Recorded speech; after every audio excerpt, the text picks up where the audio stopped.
Dire bonjour à tous bons citoyens, citoyennes mauriciennes.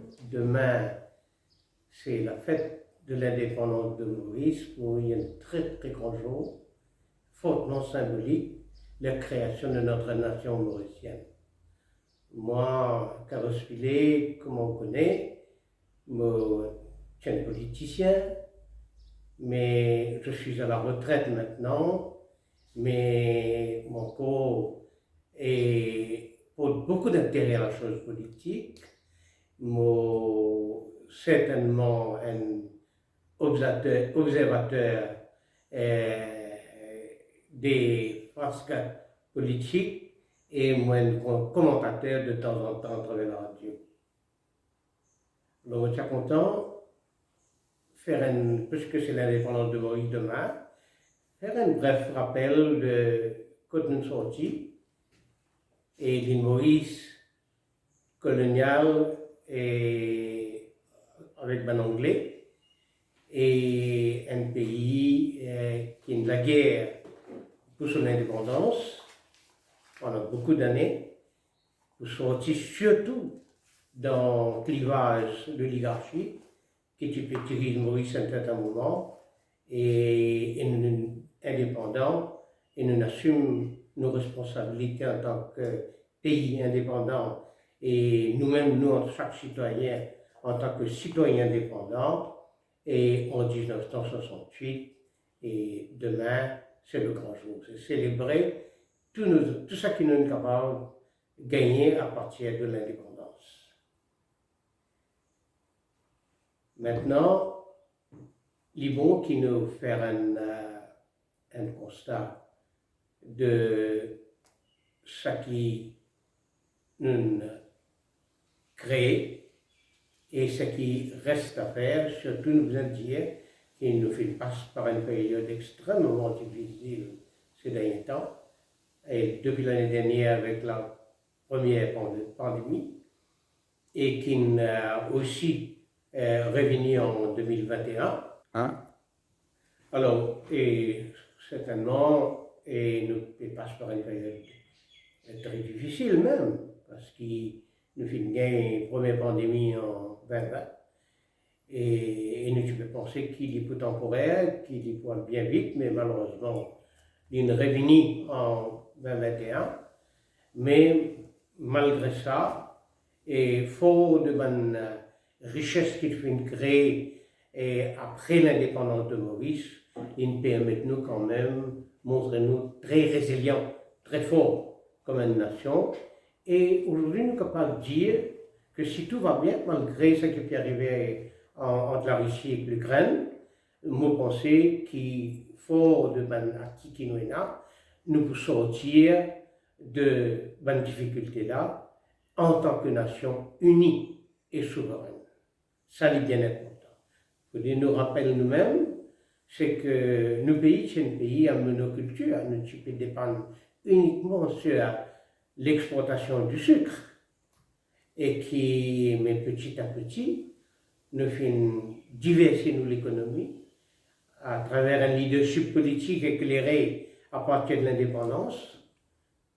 Nous fait capable comment diversifier l'économie, nous sortir de la monoculture dans l'industrialisation, et qui fait intensifier avec la création de la zone franche, et qui nous rappelle nous-mêmes le succès des années 83, 84, 85 et le momentum qu'il crée par l'élan qui nous crée là. Et aujourd'hui, l'île Maurice, nous pouvons dire, créer une société moderne et beaucoup de pays qui dans la même situation que nous, pas capables de réaliser. Alors nous avons acquis, nous avons la force, nous avons les ressources qui nous capables de servir pour nous construire l'avenir moderne. L'économie aujourd'hui, et certainement, nous nous rappelons nous-mêmes, c'est que l'île Maurice de 2022 n'est pas l'île Maurice de 1968. Et il y a beaucoup de l'île qui traversaient sous le pont. société peut changer, société sur le plan international, toutes les sociétés peuvent changer, et nos sociétés peuvent changer. Et il est important que nous, en tant que Mauriciens, à tête reposée, réfléchir à quelle direction que l'île Maurice doit prendre avec de nouvelles données qui nous peut faire face aujourd'hui. Il est très important que nous rappelions. Et pour nous réussir, ça pari de modernisation de Maurice pour faire de notre pays vraiment un fort dans cette partie du monde. Il y a un seul mot qui vient dans la tête, c'est éducation. Nos pays où dépendent tout bon jeunes qui nous dans ce pays-là et quelle formation, quelle éducation qui nous finit de nous. Quelque temps de cela, j'ai écrit un long article dans une revue et j'ai titré l'article-là éducation, éducation, éducation. Et pour moi, dans n'importe quelle société, l'éducation reste incontournable. Certainement dans le passé, et une situation, une condition qui existait, il pousse nous dans une direction pour l'éducation quand nous faisons introduire la compétition, nous introduire la sélection, nous faisons obliger limite nombre d'élèves parce qu'ils patinaient en place dans le collège, mais ça va condition a fini de changer aujourd'hui. Alors, ligne tout à fait important aujourd'hui que nous guette l'éducation avec une visée beaucoup plus grande. Guette l'exemple de la pandémie, l'impact sur l'école. Nous avons des élèves aujourd'hui, nous avons des enfants, ils ne passent pas un période extrêmement difficile. Mais aux parents de place à ces enfants-là. Pendant l'école, vous connaissez la vie de l'école, nous toujours dit qu'ils font partie de la vie de l'enfant. Et quand pour des raisons qui hors de contrôle, une pandémie, ils empêchent nous vers l'école, nos enfants bien souffert. Et me posons la question aujourd'hui, ça va nous enfants-là, et quel impact ça prend à long terme, nos enfants qui ont une bonne période de la vie, je peux vivre la vie scolaire. Alors nous, en tant que parents, en tant que gouvernement responsable, nous pouvons bien combler toute lacune. Déjà, nous connaissons que l'écolage en ligne pas fait une grande réussite. Il n'est pas fait une grande réussite parce que malheureusement, nous pas fait prévoir qu'il y ait une pandémie qui doit ça l'impact là nos enfants. Et nous, il essayons de réagir, mais nous ne pouvons pas dire qu'ils ont réussi bien dans nos réactions. Il y a beaucoup d'enfants qui n'ont pas fini dans les moyens pour prendre avantage de l'écolage en ligne. Et d'autre part aussi, il faut dire qu'il y a un moyen technologique qui nous sert. Ce n'est pas un moyen de pointe que tous les enfants qui peuvent profiter. Malheureusement, mais ça c'est le passé, mais nous sommes maintenant cause de l'avenir. Et l'important, il est très très important, que le ministère de l'Éducation, le gouvernement certainement, mais le ministère de l'Éducation, il commence à créer désormais une culture d'écolage en ligne. Parce que tout le monde qui parle du digital aujourd'hui, le PDO comme ça, que nous ne pouvons penser que nous retournons à la normale quand nous retournons à l'école en présentiel. Mais en effet, l'avenir, beaucoup de schooling pour faire en ligne. Même, on ne va pas dire pour primaire ou nécessairement pour une première classe de secondaire, mais certainement pour une classe secondaire, comme en forme 4, forme 5, forme 6, et année 6, 7, 8 et 9, et aussi à l'université, beaucoup d'écolage pour faire en ligne désormais à partir du digital. Alors tout ça, il propose un défi énorme, une structure qui nous met debout, pédagogie qui nous va appliquer, c'est très important, et le gouvernement nous pense dans cette direction, comment manière prend avantage des nouvelles technologies pour donner une meilleure éducation à nos enfants. Et ça, l'éducation-là, est un impératif incontournable pour la société en devenir. Et nous devons aussi reconnaître qu'à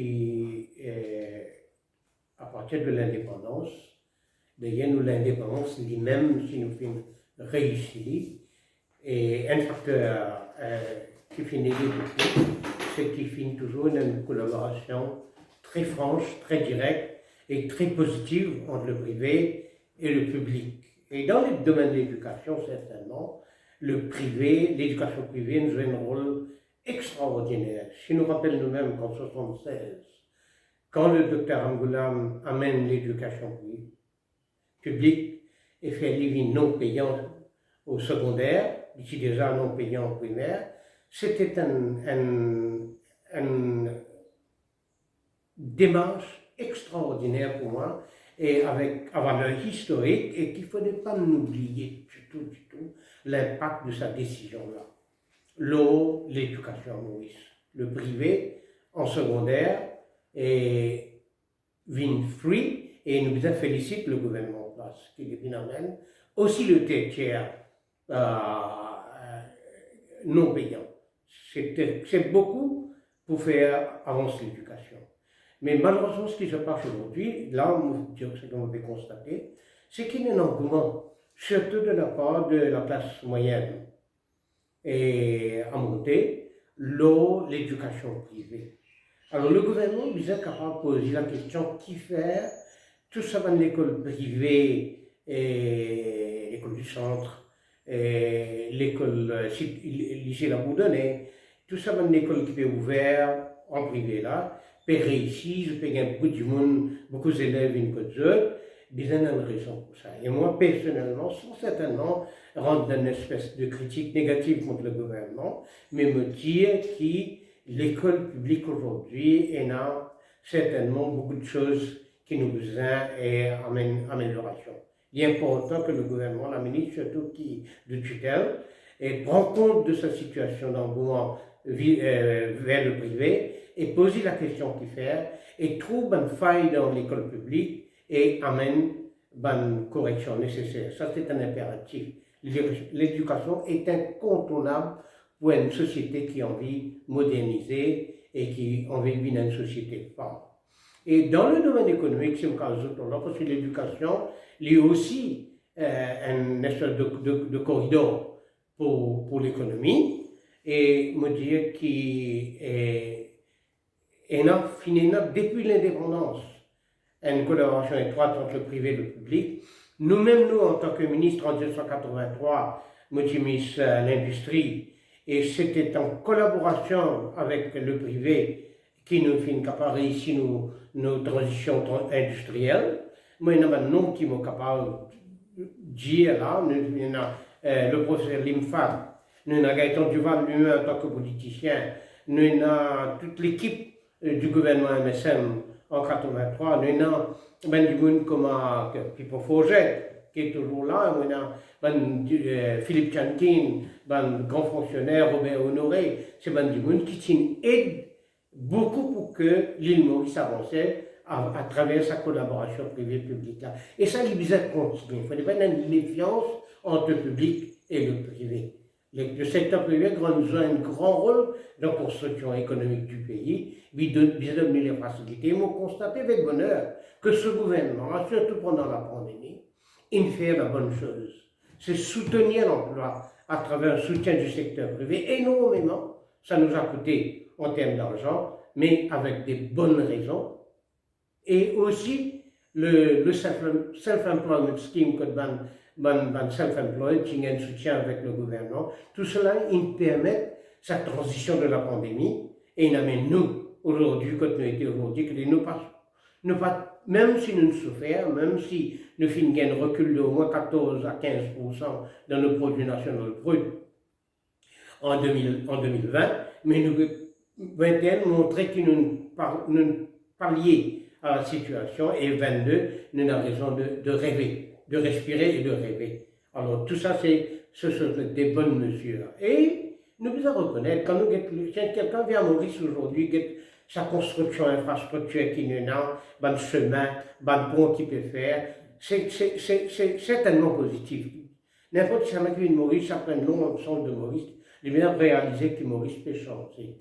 Mais il faut aussi prendre en considération que les infrastructures, c'est une facette du développement. Il y a beaucoup de choses et la chose la plus importante, c'est l'environnement, la santé, l'éducation. Ce sont des créneaux qui sont impérativement nécessaires pour qu'ils nous construisent un pays moderne, ensuite du travail qui se fait au niveau des infrastructures. C'est un impératif. Alors, on termine dans le bout de dire, non, garde l'espoir, l'île Maurice, un pays qui pourrait réussir, parce qu'il a la capacité, nous Mauriciens, de réussir. Et moi, je souhaite à tous vos frères et sœurs mauriciens, bonne fête demain. Célébrons l'indépendance dans la joie. Le passé, c'est le passé. La pandémie, c'est hier. Hein? Et tout donne l'impression qu'il quitte nous doucement, doucement. Et nous payons bon Dieu qu'il quitte nous. Et nous guette du vent, nous guette un pays moderne. Merci.